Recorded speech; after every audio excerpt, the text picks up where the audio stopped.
ça fait du bien. Ah, vous revoilà.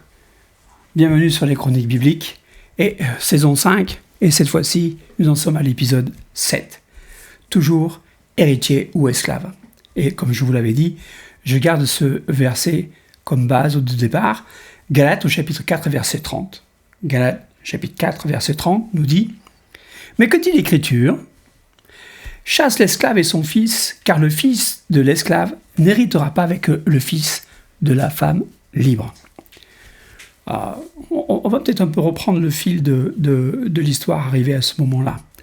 On a vu que Dieu avait fait une promesse à Abraham et à sa postérité. Et c'est ce qu'on essaye de redécouvrir.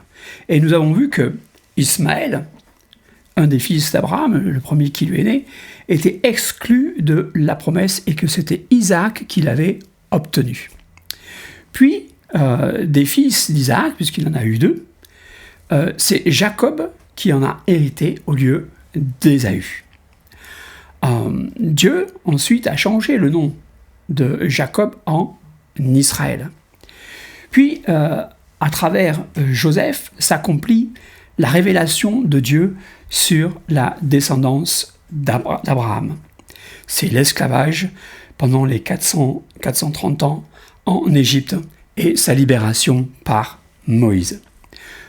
Toutefois, Dieu traite ce peuple comme si c'était son premier-né, c'est-à-dire celui qui reçoit la plus grande part de l'héritage. Et on avait vu avec tout ce qu'on a développé qu'il semblerait que Dieu ne veuille pas associer sa promesse avec tout ce qui a trait à l'esclavage. La postérité doit être libre. Et c'est pour ça que nous remontons cette chaîne de postérité. Nous croyons pour cela que l'expression qui identifie le Dieu des Juifs, Dieu des Hébreux, s'arrête à Jacob. Vous voyez, le Dieu d'Abraham, d'Isaac et de Jacob. Mais ensuite, il n'y en a pas d'autres. Ces trois-là ont reçu la promesse. Mais celui qui est venu ensuite, Joseph, n'a pas reçu la promesse. Ses enfants, et Manassé et Éphraïm, n'ont pas reçu la promesse. Moïse, qui a été envoyé, n'a pas reçu la promesse. Vous voyez, ça s'arrête ici. Et après lui, bien sûr, à Gilgal, on l'a vu dans l'épisode précédent, que l'opprobre de l'esclavage a été ôté de dessus le peuple d'Israël à Gilgal, qui veut dire « j'ai roulé par-dessus ». Avec Josué, donc, commence la réalisation de la promesse par la conquête de la terre promise. Malheureusement, ce peuple qui était devenu libre, ce peuple qui avait sur lui la marque de la circoncision, qui était le signe de l'alliance, qui a été renouvelé lorsqu'ils sont rentrés dans la terre promise, et qui les rendait quelque part libres de l'esclavage, lorsqu'ils rentrent dans cette terre promise, qu'ils essayent de la voir, ils n'obéissent pas. Ils n'arrivent pas à conquérir. Ils manquent à l'accomplissement de la promesse, par la contamination avec les peuples qu'ils étaient censés chasser, ceux qui étaient dans l'idolâtrie. Ils sont eux-mêmes tombés dans cette idolâtrie. Un événement alors va marquer l'histoire de ce peuple, et à travers tout ce que Dieu a fait pour les sortir de là, et tous les juges qu'il a envoyés, on va s'arrêter sur un des derniers qui est Samuel. Parce qu'après arriver à Samuel, on est à un moment de l'histoire où le peuple d'Israël demande un roi. Si je retiens cet événement, c'est parce que je vous avais déjà attiré l'attention sur la prophétie faite par Jacob sur Juda. Où Juda, c'est lui de là que sortiraient des rois. Et donc là, le peuple demande un roi, et on voit l'accomplissement de cette prophétie que Dieu a faite. Le peuple demande un roi pour être quoi ? Différent ? Non, c'est pour être comme toutes les autres nations. On trouve ce passage dans 1 Samuel au chapitre 8 et verset 5. 1 Samuel, chapitre 8, verset 5. le peuple, c'est le peuple qui parle à Samuel, et lui dire, « Voici, tu es vieux et tes fils ne marchent point sur tes traces. Maintenant, établis sur nous un roi pour nous juger, comme il y en a chez toutes les nations. » En disant cela, le peuple était en train de rejeter Dieu. Samuel l'avait pris un peu pour lui, mais l'Éternel lui parle dans 1 Samuel au chapitre 8. 1 Samuel chapitre 8, versets 7 et 8. Le peuple dit à Samuel, l'Éternel dit à Samuel, « Écoute la voix du peuple dans tout ce qu'il te dira, car ce n'est pas toi qu'il rejette, c'est moi qu'il rejette, afin que je ne règne plus sur eux. Ils agissent à ton égard comme ils ont toujours agi depuis que je les ai fait monter d'Égypte. Jusqu'à ce jour, ils m'ont abandonné pour servir d'autres dieux. » Ne croyez pas que je m'écarte de mon sujet, mais nous sommes toujours à la recherche de cette postérité. Et pour la trouver, nous devons passer par ce chemin, parce que c'est par là que le peuple d'Israël passe aussi. Et que Samuel est le premier des rois qu'ils ont, et on doit regarder ce qui se passe avec lui. Donc le peuple demande un roi, c'est le peuple qui demande. Et Dieu l'accorde, mais pas selon son propre désir, parce que ce n'est pas le désir de Dieu, mais il l'accorde selon leur cœur à eux. Et ce sera Saül. Et ce choix n'est pas anodin. Ce choix n'est pas anodin. Saül est de la tribu de Benjamin. Et on aurait pu croire que c'était un bon choix, puisque Benjamin est le dernier-né de Rachel, la femme légitime de Jacob, donc susceptible de recevoir la promesse. Mais le frère aîné de Benjamin, c'est Joseph. Et Joseph, lui, a été sous le signe de l'esclavage. Voilà pourquoi il n'a pas reçu la promesse. Alors que Benjamin, après, lui, était quelqu'un de libre. Et Joseph avait eu 2 fils, mais ces 2 fils n'ont pas reçu aussi la promesse, bien que Abraham les ait réclamés pour lui. Toutefois, c'est là où il nous faut remonter à la prophétie de Jacob sur ses fils. Et voici ce qui est dit de Benjamin. On trouve cela dans Genèse au chapitre 49 et verset 27. Genèse 49, 27. « Benjamin est un loup qui déchire le matin. Il dévore la proie et le soir, il partage le butin. » Et on voit que Saül est le reflet de cela. Le roi Saül, ce n'est pas un homme de paix. C'est un loup qui déchire. Il était selon le cœur du peuple. Mais comme nous sommes sur la prophétie de Jacob et sur ses fils, revenons sur celle-ci. Dans Genèse 49, versets 10 et 11. « Le sceptre ne s'éloignera point de Juda, ni le bâton souverain d'entre ses pieds, jusqu'à ce que vienne le Shilo et que les peuples lui obéissent. Il attache à la vigne son âne, au meilleur cep, le petit de son ânesse. Il lave dans le vin son vêtement et dans le sang des raisins son manteau. » Waouh, ça nous parle. Cette prophétie, elle nous montre que Dieu avait prévu que ce peuple, ce que ce peuple allait faire. Il avait prévu qu'il demanderait un roi. C'est pour ça que lui, il a déjà choisi un roi quelque part dans une de ses tribus, et il avait choisi Juda. C'est de Juda que sortira le vrai roi que Dieu veut. Celui qui dominera, pas sur une nation, mais sur toutes les nations. C'est là aussi que l'on voit que commence des prophéties aussi qui sont faites sur un être dont il va être parlé en particulier, le Shiloh, qui est en fait le Messie à venir.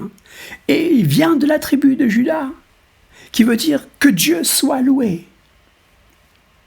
Remarquons les deux indices qui nous sont donnés indiquant le Messie. L'ânesse et l'ânon, puis le vin et le sang. Regardons le premier, l'ânesse et l'ânon. Et retraçons un petit peu dans les prophéties ce qui nous est dit. Et on va tourner dans Zacharie, au chapitre 9 et au verset 9. Zacharie, chapitre 9, verset 9. Voici ce qui nous est dit. « Sois transportée d'allégresse, fille de Sion. Pousse des cris de joie, fille de Jérusalem. Voici, ton roi vient à toi. Il est juste et victorieux. Il est humble et monté sur un âne. Sur un âne, le petit d'une ânesse. » Si on regarde maintenant dans Matthieu chapitre 21, verset 2, puis versets 4 et 5. Matthieu 21, verset 2, puis versets 4 et 5. En leur disant « Allez au village qui est devant vous, vous trouverez aussitôt une ânesse attachée, et un ânon avec elle. Détachez-les, et amenez-les-moi. » Or, ceci arriva afin que s'accomplît ce qui avait été annoncé par le prophète. Dites à la fille de Sion, voici, ton roi vient à toi, plein de douceur, et monté sur un âne, sur un ânon, le petit d'une ânesse. Comprenons bien le sens de cette prophétie. L'ânesse représente le peuple d'Israël, et l'ânon, c'est l'Église de Christ qui doit arriver. Et tous deux sont quoi? Ils sont libérés. Et Christ dirige son Église, l'ânon sur lequel il est monté. L'ânon est un symbole de paix. Et Jésus, n'est-il pas le prince de la paix, comme cela nous était annoncé dans Ésaïe au chapitre 9 et verset 5? C'est lui le prince de paix. Regardons les deuxièmes symboles qui nous sont donnés, le vin et le sang. Cela fait appel à un jour de vengeance. Et on trouve cette prophétie sur ce jour de vengeance dans Ésaïe. Ésaïe au chapitre 63, versets 2 à 4. Ésaïe 63, versets 2 à 4. Pourquoi tes habits sont-ils rouges? Et tes vêtements comme des vêtements de celui qui foule dans la cuve? J'ai été seul à fouler au pressoir, et nul d'entre les peuples n'était avec moi. Je les ai foulés dans ma colère, je les ai écrasés dans ma fureur.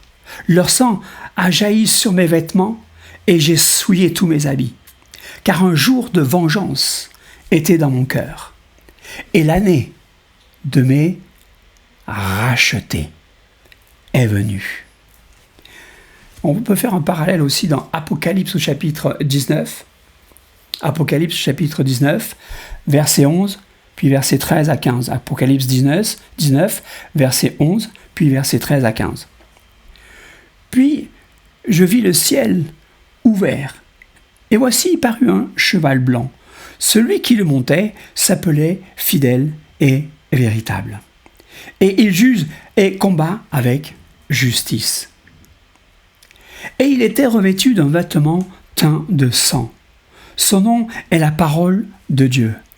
Les armées qui sont dans le ciel le suivaient sur des chevaux blancs, revêtus d'un fin lin blanc pur. De sa bouche sortait une épée aiguë pour frapper les nations. Et il les pètera avec une verge de fer. Il les foulera, il foulera la cuve du vin de l'ardente colère du Dieu Tout-Puissant. Vous voyez, nous retrouvons toutes ces images, tous ces symboles qui sont là et qui correspondent au Christ, le Messie, qui est le roi, qui vient de la tribu de Juda, le fameux Shiloh dont il nous était parlé à l'époque d'Israël. Mais avant d'en arriver encore à lui, Il nous faut passer par un autre roi. On en était arrêté à Saül. Saül, à un moment donné, il est rejeté par Dieu. Et Dieu se choisit un homme selon son cœur. David. On voit cela dans 1 Samuel au chapitre 16 et verset 1. 1 Samuel, chapitre 16, verset 1. L'Éternel dit à Samuel, « Quand cesseras-tu de pleurer sur Saül ? Je l'ai rejeté afin qu'il ne règne plus sur Israël. Remplis ta corne d'huile et va. Je t'enverrai chez Isaïe, Bethléemite, car j'ai vu parmi ses fils celui que je désire pour roi. » Tout cela doit attirer notre attention. Dieu a fait une promesse et il est fidèle dans l'accomplissement de ses promesses. S'il a dit qu'il transmettrait la terre promise à la postérité, nous devons rechercher et retracer cette postérité. Nous en sommes encore qu'à des petits balbutiements là. On a quand même fait un bon bout de chemin. On a vu que certains ont été écartés et que d'autres sont en train d'être découverts. Nous parlerons de David une prochaine fois. Mais déjà ici, dans ce que j'ai dit, il y a un jour de colère qui est préparé.